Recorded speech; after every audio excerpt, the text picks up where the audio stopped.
Hello all, in this video the concept of separate legal entity and case of Guildford Motor Company Limited and Horn will be discussed. Separate legal entity. The concept of separate legal entity states that upon the incorporation, the company is a separate legal entity as distinct from its members and other stakeholders.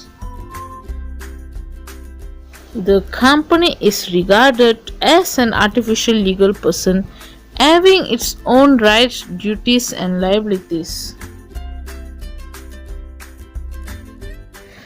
However, under some circumstances, the veil of incorporation can be lifted.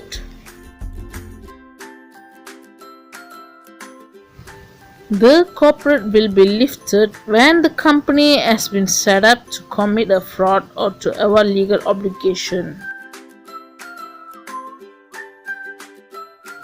When the corporate veil is lifted, the court will ignore the company and concern itself directly with the members or the managers.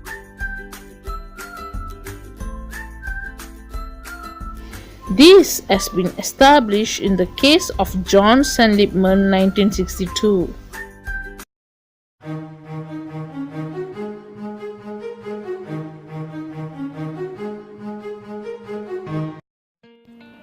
Mr. Horn was the former managing director of Guildford Motor Company Limited.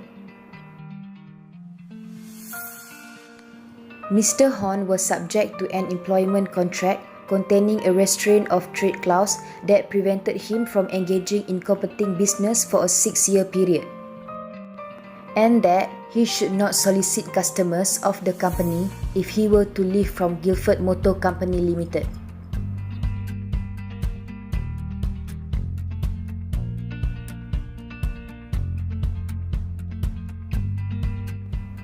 The agreement dated May 30, 1929, where Mr. Horn was appointed as the Managing Director of Guildford Motor Company Limited for a term of 6 years from September 1, 1928.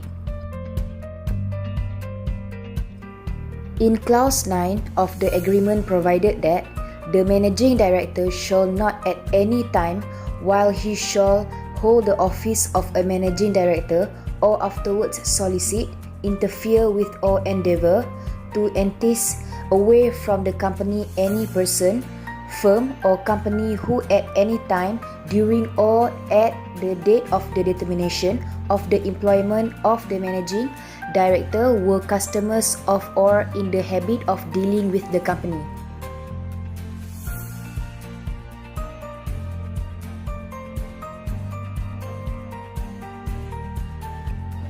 After Mr. Horn left the company, he then set up his own business. His business was offering better prices compared to Guildford Motor Company Limited.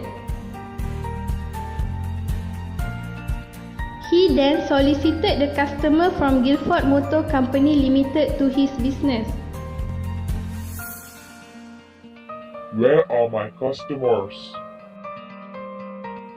Did Mr. Horn solicit my customer and breach the contract? When Guildford Motor Company Limited come to know this, they sent a legal advice to Mr. Horn saying that he was probably acting in breach of contract. So, Mr. Horn set up a company named J.M. Horn and Company Limited. In this company, his wife and business associate were the shareholder and the director. Mr. Horn then sent out flyers to tell people that he is offering spare parts and services for all models of Guildford vehicles and it has no connection with any other firm. The company has no such agreement with Guildford Motor Company Limited about not competing.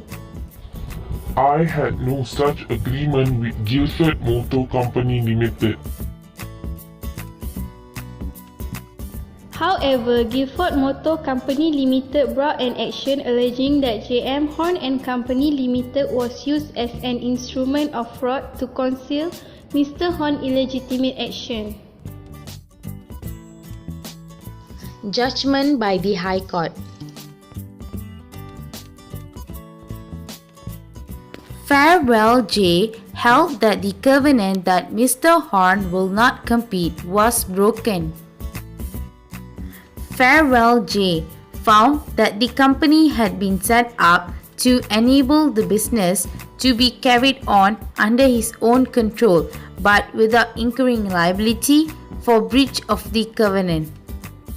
But because the covenant was too wide and against public policy, Farewell J refused to enforce it. Guilford Motor then appealed. Court of Appeal. Lord Edward M.R. said that the company was a mere cloak or sham because the business was really being carried on by Mr. Horn. Because the restrictive covenant prevented Mr. Horn from competing with his former employers, whether as principal or as agent for another, it did not matter whether the business belonged to him or to J.M. Horn and Company Limited, provided that he was carrying it on.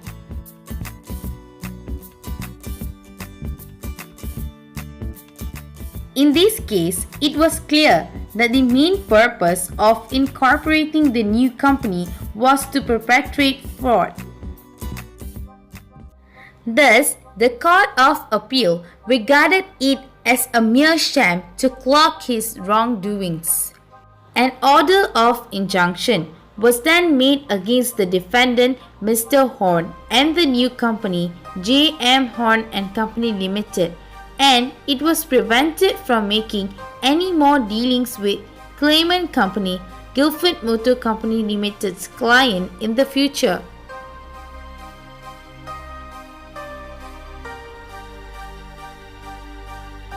Conclusion. The concept of the corporate veil considers a company as a separate legal entity from its founders and shareholders. Limited liability assures stakeholders that they are not liable to the debts and obligations of the company. Courts employ the action of lifting the corporate veil to ensure that companies are not used to abuse civil rights, the corporate law, and its responsibilities to creditors.